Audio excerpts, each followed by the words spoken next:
तो next level जो आप स्टार्ट करेंगे वो है हमारा population level. So next is population.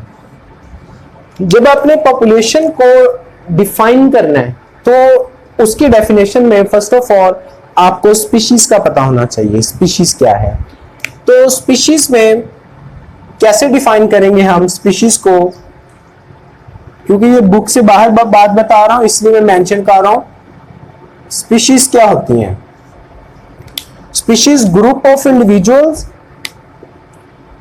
Group है सेम इंडिविजुअल का, ओके, एक ही टाइप के, जिस तरह ह्यूमन, और वो क्या कर सकते हैं आपस में? इंटरब्रीड, यानी कि रिप्रोडक्शन कर सकते हैं। They can interbreed among themselves, वो इंटरब्रीड कर सकते हैं, रिप्रोडक्शन कर सकते हैं। एंड क्या प्रोड्यूस करेंगे? Fertile offsprings, they can produce fertile offspring in nature. ऐसे ग्रुप्स को जो कि इंडिविजुअल्स को जिनका ताल्लुक एक ही तरह के ऑर्गेनिज्म के साथ है और वो आपस में रिप्रोड्यूस करें, तो उनके यहाँ जो ऑफस्प्रिंग बने उनमें भी ये एबिलिटी हो कि वो आगे नेक्स्ट जनरेशन प्रोड्यूस कर सके, उनको हम स्पीशीज बोलते हैं। ऑल ह्यूमन हम मैरिज कर सकते हैं, चाहे वो जिस मर्जी कंट्री में रह रहा है। One human can marry to another human, okay, so that's why they can reproduce, they can produce of fertile offspring. So उन मेंबर्स को हम स्पीशीज बोलेंगे। तो फिर पॉपुलेशन क्या है? पॉपुलेशन क्या है? Group of same, group of individual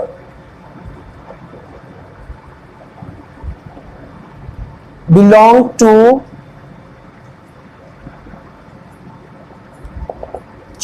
तीन बातें इसमें। सेम स्पीशीज, उनका ताल्लुक किनसे होना चाहिए? सेम स्पीशीज से, at same place, okay, same जगह पे रहते हो, at a same time, at a same time, वो मिलके एक पॉपुलेशन बनाते हैं, ओके। सेम टाइप के स्पीशीज जो एक जगह पे जिसके इंडिविजुअल रह रहे हैं, they can reproduce, they at a same time, at a same place, उसको हम पॉपुलेशन कहते हैं। अभी इसमें और इसमें क्या डिफरेंस है? लेट्स सपोज कि अगर हम बात करें, दिस इज आवर अर्थ, जब हम बात करते हैं इस पे अर्थ पे ह्यूमंस हैं, all humans, that is species, all humans are species, species है वो एक। लेकिन अगर मैं बात करता हूं दिस इज पाकिस्तान, तो हम क्या बोलेंगे? Pakistani species, Pakistani population, sorry species नहीं, पाकिस्तान पॉपुलेशन। अगर मैं इसके साथ बात करूं इंडिया, तो इंडियन पॉपुलेशन। इसी तरह मैं बात करूं यहां पर मैं अफगानिस्तान, तो इसका मतलब है अफगानी पॉपुलेशन। स्पीशीज नहीं बोल रहा, पॉपुलेशन बोल रहा हूं। क्यों? क्योंकि इन सब के आपस में कैरेक्टर्स डिफरेंट हैं।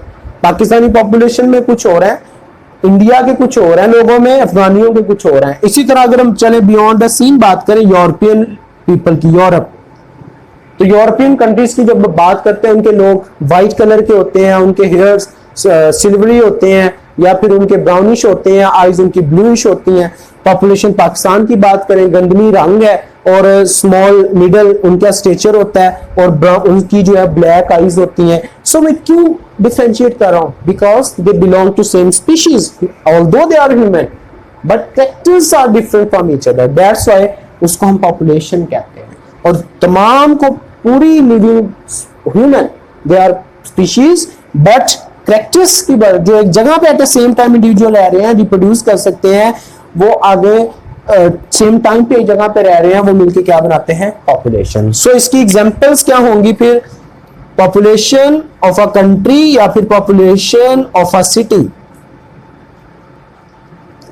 ठीक है। इसी तरह biological student in a class, students in a class, वो भी मिलके क्या बनाते हैं? एक पॉपुलेशन। उसके बाद पॉपुलेशन के कुछ फीचर्स हैं, कैरेक्टरिस्टिक्स हैं, एट्रीब्यूट्स हैं। फीचर्स पूछ ले या एट्रीब्यूट्स पूछ ले, वो क्या क्या है? नंबर 1, फर्स्ट एट्रीब्यूट है जीन फ्रीक्वेंसी। जीन फ्रीक्वेंसी से क्या मुराद है? Number of genes. ओके, किसी पॉपुलेशन में कौन से जीन ज्यादा है? अभी मैं बात कर रहा था यूरोपियन पीपल की, उनमें जीन्स किसके ज्यादा है? ब्लू आइज के। हमारे अंदर जीन किसके ज्यादा है? ब्लैक आइज के। दैट्स वाई जीन फ्रीक्वेंसी उनमें ब्लू आइज की ज्यादा है और हमारे अंदर जो है वो ब्लैक आइज की ज्यादा है। नंबर ऑफ जीन्स की बुनियाद पे हम पॉपुलेशन को डिफरेंशिएट कर सकते हैं। दूसरा, जीन फ्लो। जीन फ्लो से मुराद क्या होता है? माइग्रेशन, एक जगह से दूसरी जगह शिफ्टिंग, यानी कि कुछ लोग यूरोप से पाकिस्तान में आ गए तो इधर जो उस पॉपुलेशन में जीन था इधर कम हो जाएगा, इधर इंक्रीज हो जाएगा। पाकिस्तान से कुछ लोग यूरोपियन कंट्रीज में चले गए तो पॉपुलेशन पाकिस्तान की जो थी वो कम होगी, यहाँ पे उस जीन की फ्रीक्वेंसी कम होगी, यहाँ पे जो है वो ज्यादा होगी। This is gene flow, movement of gene within population from one place to another, उसको हम जीन फ्लो कहते हैं। उसके लिए वर्ड लिख दिया माइग्रेशन। इसी तरह हम पॉपुलेशन को कैरेक्टराइज कर सकते हैं on the basis of age distribution. Population में एज वेरी करती है, कोई बूढ़े हैं, बच्चे हैं, इसी तरह कुछ 60 वाले हैं, 80 प्लस चलते हैं, 100 ईयर में कितने लोग जी रहे हैं, उन सब की बुनियाद पे भी हम जो है वो सेंसस करते हैं। मरदमशुमारी में भी इस चीज को मेजर फैक्टर समझा जाता है। इसी तरह population density. What is population density? Population density mean the number of peoples unit area. किसी एरिया में कितने लोग रह रहे हैं, ज्यादा है, कम है, कहाँ की पॉपुलेशन ज्यादा है, कहीं की पॉपुलेशन कम है, उस बुनियाद पे भी हम पॉपुलेशन को डिवाइड करते हैं। जैसे फैसलाबाद की पॉपुलेशन ज्यादा है, इसी तरह कोई छोटा सिटी लेंगे उसकी कम है, वो तो होती है कि पॉपुलेशन डेंसिटी कितनी है। इसी तरह पॉपुलेशन प्रेशर। पॉपुलेशन प्रेशर क्या है? पीपल प्रेशर, पीपल कितने हैं और रिसोर्सेज कितने हैं। रिसोर्सेज पे जो लोगों का प्रेशर है, आबादी ज्यादा होगी तो रिसोर्सेज कम हो जाएंगे, अगर आबादी कम है तो रिसोर्सेज ज्यादा हो जाएंगे। सो ये पॉपुलेशन प्रेशर में टर्म लिए जाते हैं। इन सब को हम एट्रीब्यूट्स बोलते हैं पॉपुलेशन के, जो कि किसी भी पॉपुलेशन में मौजूद होते हैं। So these are the attributes of population. Next क्या है? पॉपुलेशंस कंबाइन होती हैं तो हमारे पास सबसे बिगेस्ट लेवल बनता है, उसको हम कम्युनिटी बोलते हैं। क्या मतलब? डिफरेंट पॉपुलेशन, इसमें देखिए सेम नहीं है, डिफरेंट पॉपुलेशन प्लांट्स की भी हो सकती है, एनिमल्स की भी हो सकती है। हमारे साथ प्लांट्स और एनिमल्स, प्लांट्स भी हो सकते हैं या फिर एनिमल्स भी हो सकते हैं। जहां पे क्या मौजूद है? Located at same place, at same place और लोकेशन, उसको हम क्या बोलेंगे?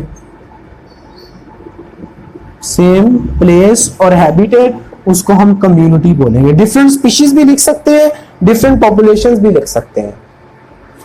अब इसमें कम्युनिटी कुछ सिंपल होती हैं, कुछ कॉम्प्लेक्स होती हैं। लेट्स सपोज कि मैं इसमें एक हेडिंग बना देता हूं कि some communities are simple, simple communities और कॉम्प्लेक्स कम्युनिटीज।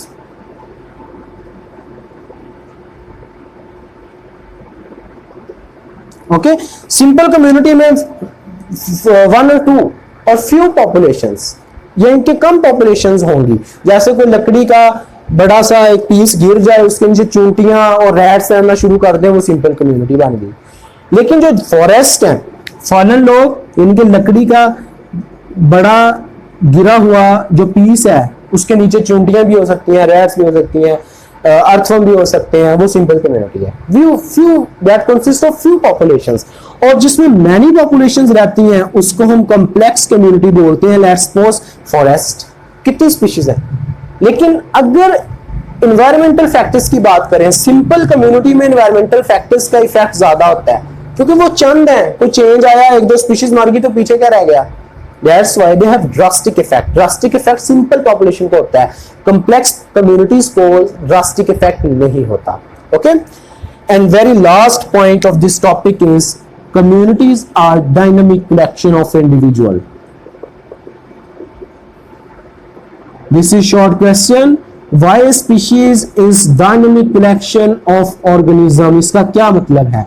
इसका मतलब ये है कम्युनिटी में जो पॉपुलेशंस रह रही हैं, अगर उसमें एक पॉपुलेशन बढ़ती है तो दूसरी कम हो जाएगी। नंबर्स की बेस पे बात कर रहा हूं। डायनेमिक कलेक्शन दैट में बी फ्लैक्चुएट, एक पॉपुलेशन बढ़ी दूसरी कम होगी। लेट्स सपोज एक फॉरेस्ट में फॉक्स रह रही हैं, वो रैबिट्स को खाती हैं।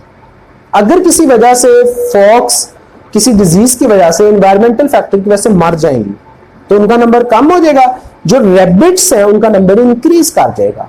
सो इस तरह बहुत सारी पॉपुलेशन आपस में इंटरलिंक्ड होती हैं, एक बढ़ेगी दूसरी कम हो जाएगी, दूसरी बढ़ेगी तीसरी कम हो जाएगी। सो इनमें भी आपस में कोऑर्डिनेशन होती है कहीं ना कहीं, क्योंकि इन्होंने इकोसिस्टम को मेंटेन रखना होता है। अदरवाइज एक इंडिविजुअल बढ़ता रहे दूसरा भी बढ़ता रहे तो जमीन पे तो रहने की जगह नहीं बचेगी, इसलिए कुछ स्पीशीज बढ़ती हैं तो दूसरी कम हो जाती हैं। So that's all about levels of organisation.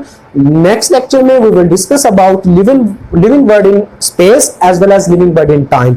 यहां तक आपने इसको अच्छी तरह प्रिपेयर करना है और इसको नोट कर लेना है।